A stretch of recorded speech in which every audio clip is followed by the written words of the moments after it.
तो अपन basic layout की बात करने वाले हैं। अपन की एआई मतलब इलिस्ट्रेटर जो होता है, एडोबे इलिस्ट्रेटर, उसमें कौन कौन सा बेसिक लेआउट होता है और किस स्टेप से अपन सीखना शुरू कर सकते हैं।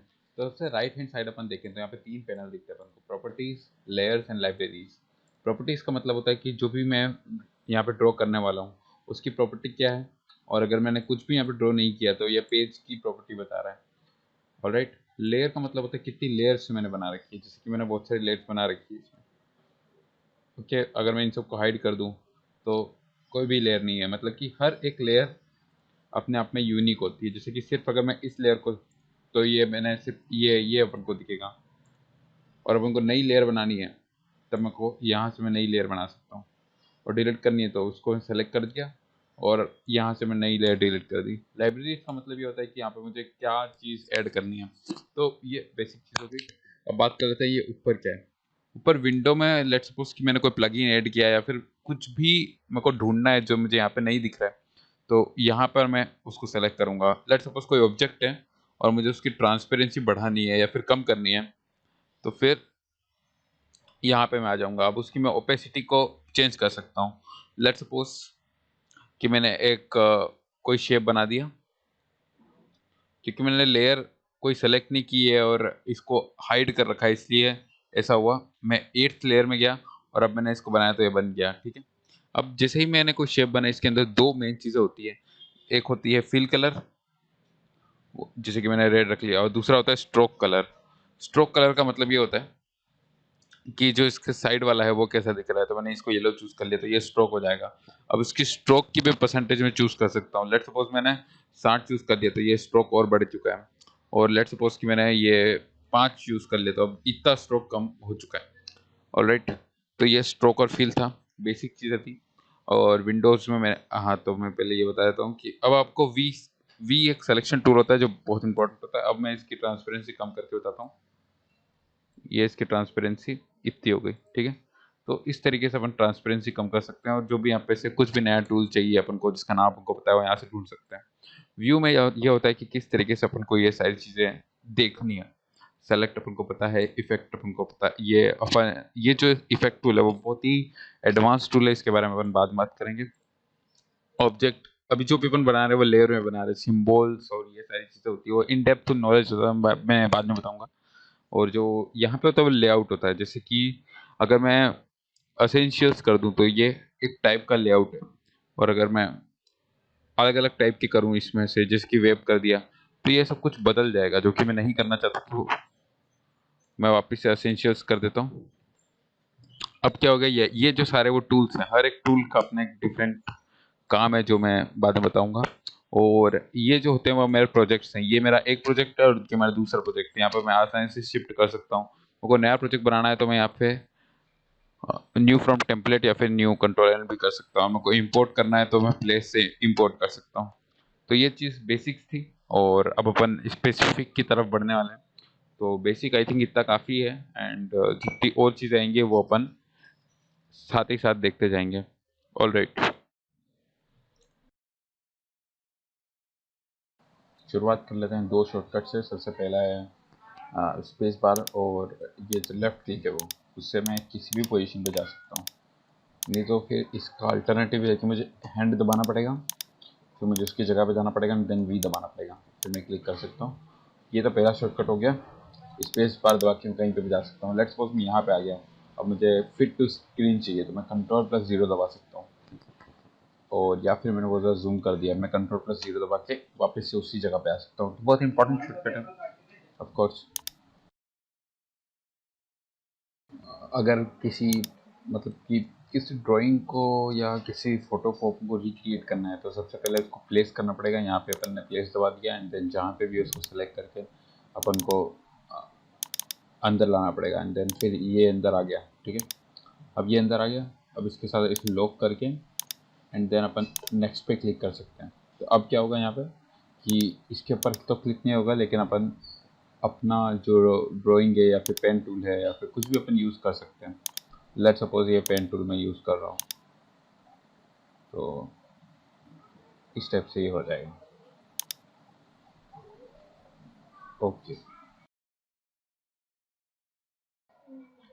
ये तो सबसे इम्पोर्टेंट टूल है, क्योंकि लेट्स सपोज कि ये बना लिया, ये बना लिया, ये बना लिया, अब कंट्रोल जेड से तो अनडू हो जाता है, वो हो जाता है रीडू। तो ये चीज़ याद रखनी, कंट्रोल जेड से तो होता है अनडू, और कंट्रोल शिफ्ट और जेड से होता है रीडू। बहुत इंपॉर्टेंट टूल है, बार बार काम आता रहता है, पता होना चाहिए। तो लेट सपोज अपन ने ये रेक्टेंगल टूल ले लिया है, ये रेक्टेंगल टूल है, एम से भी इसको शॉर्टकट है इसका है, और अपन ने इसको यहाँ ड्रैग कर दिया एंड देन अपन ने वी प्रेस कर दिया। वी एक सिलेक्शन टूल किट है, मतलब कि नॉट टूल किट, बस टूल है, सिलेक्शन टूल है ये। और इससे क्या होता है कि ये बहुत इंपॉर्टेंट है। जैसे कि अगर मैंने स्क्वायर ही सेलेक्ट किया होता और फिर मैं इसको सेलेक्ट करने जाता, तो ये एक स्क्वायर ही बन रहा था, मतलब जहाँ पे भी जाऊँगा स्क्वायर ही बनता जाएगा। इसको रोकने के लिए मुझे वी दबाना पड़ेगा या फिर ये सिलेक्शन टूल सेलेक्ट करना पड़ेगा। अब क्या है कि लेट्स सपोज मैंने यहाँ सेलेक्ट कर दिया, अब इसको मॉडिफाई कैसे करूँगा मैं, जिसकी ये दिख रहा है, तो इसको मैं जितना अंदर करते जाऊँगा वो उतना ही साइड से गोल होता जाएगा, साइड साइड से राउंड होता जाएगा। बट क्या हो अगर मुझे एक साइड से ही करना हो, तो इसके लिए एक सिंपल सी ट्रिक है, मुझे एक बार बस इसको दबाना है और अब सिर्फ ये एक साइड से होगा, ऐसा कर्व बन गया। तो ये बहुत इंपॉर्टेंट होता है कई बार। And let's suppose control Z दबा देता हूँ, लेट्स सपोज कि मुझे दो साइड से इनको गोला बनाना है, तो मुझे क्या करना पड़ेगा, शिफ्ट दबा के, ये मैंने शिफ्ट प्रेस करके इन दोनों को सेलेक्ट किया एंड देन मैंने ये सराउंड बना दिया, तो ये इस टाइप का शेप बन गया।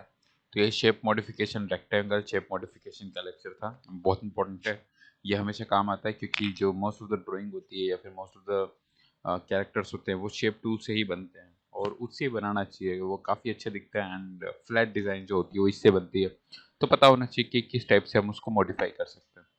All right, next. ओके, तो लेट्स सपोज कि अपन को इक्वल विड्थ एंड हाइट रखनी है किसी स्क्वायर की, उसको बनाते टाइम तो क्या करना होगा, ये इसको बनाते हुए शिफ्ट प्रेस करना पड़ेगा, तब ये इक्वल हाइट एंड विड्थ का हो गया।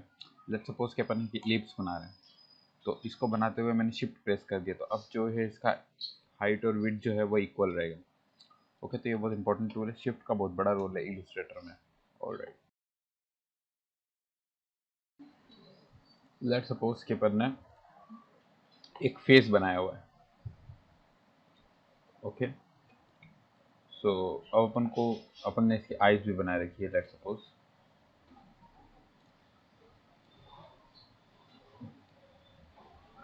अब मुझे इसको कॉपी करना है, तो मैं वी दबाऊंगा, सबसे पहले तो सिलेक्शन टूल पे आ जाऊंगा एंड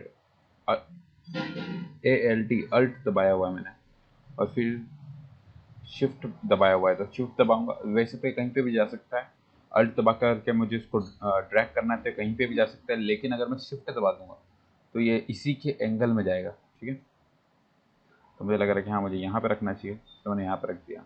अब मैं वी दबा दूंगा तो सिलेक्शन टूल में आ जाऊंगा वापस से। ओके, तो मैं बताने वाला था आर्क टूल के बारे में। तो आर्क टूल क्या होता है, आर्क टूल ये टी के पास है, कहीं पे भी मिल सकता है ये, तो ये ध्यान रखना कि लाइन जो बनी हुई रहती है वो ये आर्क टूल। तो इसके अंदर जो है वो हम बाद में डिस्कस करूंगा, लेकिन जो सबसे पहला है आर्क टूल, वो बहुत इंपॉर्टेंट है।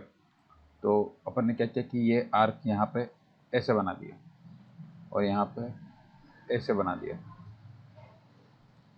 तो क्या हुआ, ये वाला उल्टा बना, ये वाला ऐसे बना।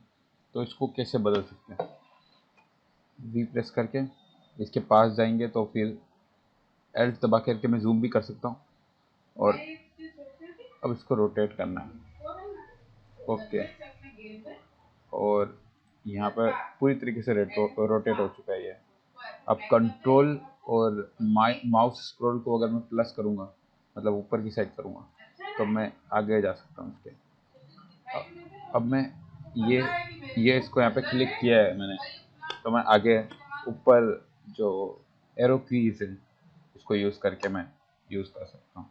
अब मैं अल्ट माइनस दबा करके या फिर मैं कंट्रोल प्लस जीरो दबा दूंगा तो ये ऑटोमेटिक फिट टू स्क्रीन हो जाएगा। एंड देन इस आर्क टूल से ये बन चुका है। अब ये पाथ जो बना है इसकी प्रॉपर्टीज़ में जाकर के अगर मैं स्ट्रोक की ओपेसिटी बढ़ा दूँ तो ये और बढ़ जाएगा। ठीक है, तो ये जो बाहर की तरफ है स्ट्रोक कहलाता है और अंदर की तरफ है वो फील कहलाता है। तो अगर मैं इसमें ब्लैक कर दूं तो ये फील हो गया, लेकिन अगर मैं इसके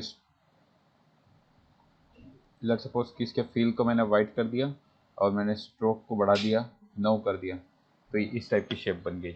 ऑलराइट, तो ये लेसन था आर्क टूल का। और वैसे आर्क टूल में और क्या क्या होता है मैं बता देता हूँ। ये क्या यूज़ करते हैं अपन, ये इसलिए यूज़ करते हैं कि अपन को कलर पैलेट बनाना हो, मतलब कि इसके हर एक के अंदर अपन अलग अलग कलर फिल अप कर सकते हैं। लेकिन कलर पैलेट जब भी बनाना हो तब ज़्यादातर के इसको यूज़ नहीं करते हैं, क्योंकि इसको अपन को सेलेक्ट करना एंड देन इसके अंदर कलर भरना बहुत मुश्किल हो जाता है।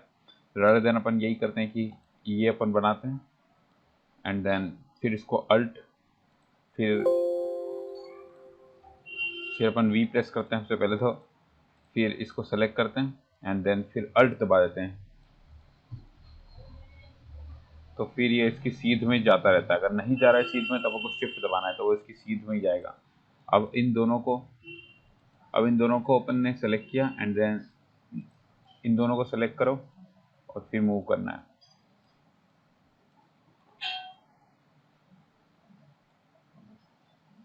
ये इस टाइप से। और अगर मैंने अल्ट भी प्रेस किया हुआ है, पहले अपन को मूव करना है, जैसे कि लेट्स सपोज ये पकड़ा मैंने, अब यहाँ पे ये पाथ है, अब मेरे को इसको क्लिक करना है एंड यहाँ पे ला जाना है। अब मैं अल्ट प्रेस करूँगा और इसकी सीधे में नहीं है, ये यहाँ पे चले गया, तो मेरे को यहाँ पे शिफ्ट दबाना पड़ेगा, तो अब इसकी ये सीध में आएगा। ऑलराइट, तो ये लेसन था बहुत इंपॉर्टेंट।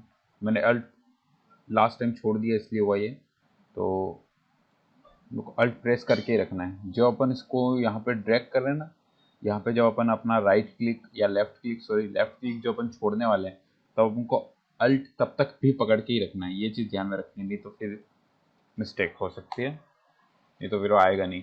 लेट्स सपोज कि मैं इसको यहाँ पे क्लिक करके यहाँ पे रख रहा हूँ, मैंने अल्ट पकड़ा हुआ था, लेकिन जो रखते टाइम मैंने अल्ट पहले छोड़ दिया, तो वो यहाँ पे जा चुका है।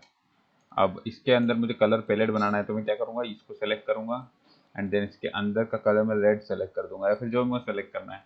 तो ये कलर हो गया यहाँ पे। तो कलर पैलेट इसी को बोलते हैं कि अपन ने अपना कलर पैलेट खुद कस्टम बना दिया, अपन को जो कलर पसंद आ रहे थे उसको, फिर इसको पकड़ करके मैंने सेव कर दिया। तो इस टाइप से होता है ये काम। तो अभी ये आर्क टूल के डिस्क्रिप्शन था, बट मैंने कुछ कुछ चीज़ें और बता दी हैं। ऑलराइट,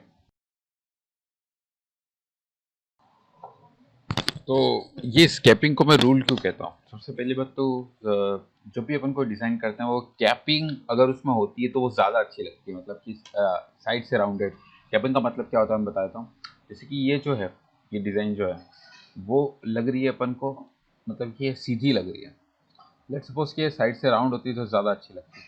तो अपन को सबसे पहले इसके ऊपर क्लिक करना है, वी दबा के पहले अपन को सिलेक्शन टूल पे क्लिक करना है, देन फिर अपन को यहाँ पे क्लिक करना है इसके पाथ के ऊपर, फिर ये स्ट्रोक जो है इसके ऊपर क्लिक करना है एंड देन कैप यहाँ पे है, तो इसकी कैप पे अपन को ये वाली राउंड कैप पे क्लिक कर देना है, या फिर प्रोजेक्टिंग कैप पे जब अपन क्लिक करेंगे तो ऐसा होगा, और बट कैप पे अपन क्लिक करेंगे तो ऐसा होगा।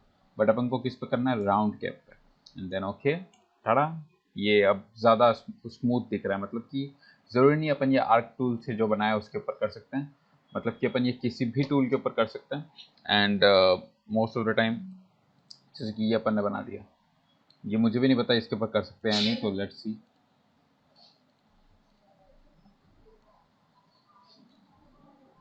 ओके, अब मैंने इसके स्ट्रोक पे गया और ये इस पे नहीं हो सकता क्योंकि इसमें पहले से ही एक टूल दिया रखा है, तो ये यहाँ से कर सकते अपन, या फिर पेन टूल का तो मुझे पता है, जैसे कि यहाँ से अपन ने ये बना दिया, अब मैंने वी सेलेक्ट कर दिया, तो अब इसका जो है मैं सीधा ही पहले से सेलेक्टेड है, तो ये राउंड बना हुआ है एक्चुअली में। जब मैं इसका स्ट्रोक बढ़ाऊंगा तब पता चल जाएगा ये। Let's see. और अगर मैंने ये राउंड नहीं किया होता तो क्या होता, ये होता है इसके साथ, और अगर ये रखा होता तो ये होता। समझ में आ रहा है। तो अपन को क्या करना है, राउंड बट रखना है, मतलब कि जो इसके कॉर्नर्स हैं वो राउंड हो जाएंगे। एंड देन फिर इसको रोटेट कैसे करना है मैंने पहले बता दिया था, लेकिन फिर ये बता देता हूँ। वो होता है ये वाला टूल साइड में, या फिर एक और टूल है रोटेट करने के लिए जो खुद सिर्फ रोटेट के लिए बना है, तो ये इससे भी अपन रोटेट कर सकते हैं। ये वाला टूल जो है, इसका जो शॉर्टकट है वो है आर, तो जब भी मुझे रोटेट करना हो तो मैं आर दबा सकता हूँ, और फिर इसका मेरे को एंकर पॉइंट भी सेलेक्ट कर सकता हूँ। लेट सपोज मैंने यहाँ से मुझे रोटेट करना है इसको, तो अब मैंने क्या किया, अब मैं इसको रोटेट कर रहा हूँ, ये तो ऐसे ही रोटेट होगा, लेकिन जब भी मैं ये टूल लगा करके रोटेट करूँगा तो वो यहाँ से रोटेट हो रहा है। और लेट सपोज मैंने एक और बार आर दबा के, मतलब कि इसके ऊपर डबल क्लिक करके, डबल लेफ्ट क्लिक करके मैंने यहाँ पे क्लिक कर दिया, तब क्या होगा, ये यहाँ से मूव होने लग जाएगा। जैसे कि ये यहाँ पे गया, फिर यहाँ पे गया, फिर यहाँ पे गया। तो इस तरीके से अपन एंकर पॉइंट को मूव करके क्या कर सकते हैं, मतलब कहाँ से ही मूव कराना है वहाँ से बदल सकते हैं। तो जैसे कि मैंने यहाँ पे कर दिया अब रोटेट, तो ये अब क्या होगा कि अब मेरे को रोटेट वहाँ से होने लग जाएगा, इस टाइप से कुछ। तो ओके, ऑलराइट, तो बस अभी के लिए इतना ही। अब जो नेक्स्ट टूल है वो है पॉलीगॉन या फिर ट्रायंगल बोल सकते हैं उसको अपन। तो कंट्रोल 0 दबा दिया मैंने, तो मैं आ जाऊंगा डिफ़ॉल्ट स्क्रीन पे। लेकिन उससे पहले आपको सेलेक्ट करना पड़ेगा कि ये जो अपनी विंडो है वो सेलेक्टेड हो। अभी मेरा टेम्परेचर सेलेक्टेड था इसलिए वो नहीं हो पाया। तो कंट्रोल 0 दबा के मैं फिट टू स्क्रीन पे हूँ गया। अब अब मैं क्या करूँगा कि ये स्क्वायर मैंने दबा दिया, लेकिन मैं चाहता हूँ कि मैं पॉलीगॉन या ट्रायंगल या ऐसा कुछ आना चाहिए। तो इसके ऊपर मैं लॉन्ग प्रेस करूँगा तब जा करके ये सारे ऑप्शन दिख जाएंगे। उसमें मैं इलिप्स मैंने चूज़ करके बता दिया था कैसे करते हैं। और पॉलीगॉन टूल की बात कर लेते हैं। पॉलीगॉन अपन डिफ़ॉल्ट में करते हैं तो वो कुछ इस टाइप का दिखता है। लेकिन लेट्स सपोज कि मुझे ट्रायंगल चाहिए, तो मैं क्या करूँगा कि एक एक लेफ्ट क्लिक करूँगा, सिर्फ एक। तो फिर यहाँ पे मुझे कहेगा कितनी स्लाइड्स चाहिए, कितनी रेडियस। रेडियस को चुनने की कोई ज़रूरत नहीं है, वो अपन बाद में स्ट्रोक से अपन देख सकते हैं कितनी रेडियस उनको चाहिए। तो अपन पहले स्लाइड्स देख लेते हैं। अगर मैं 3 स्लाइड करूँगा तो मुझे ट्रायंगल मिल जाएगा। ऑलराइट, क्या हो अगर मैं 4 स्लाइड करूँगा, मुझे एक स्क्वायर मिल जाएगा। और क्या हो अगर मैं सेलेक्ट करूँ 10, मुझे कुछ इस टाइप की शेप मिल जाएगी। तो ये होता है पॉलीगॉन टूल और उसको किस तरीके से यूज़ करते हैं। ऑलराइट, तो नेक्स्ट क्लास में नेक्स्ट देखेंगे।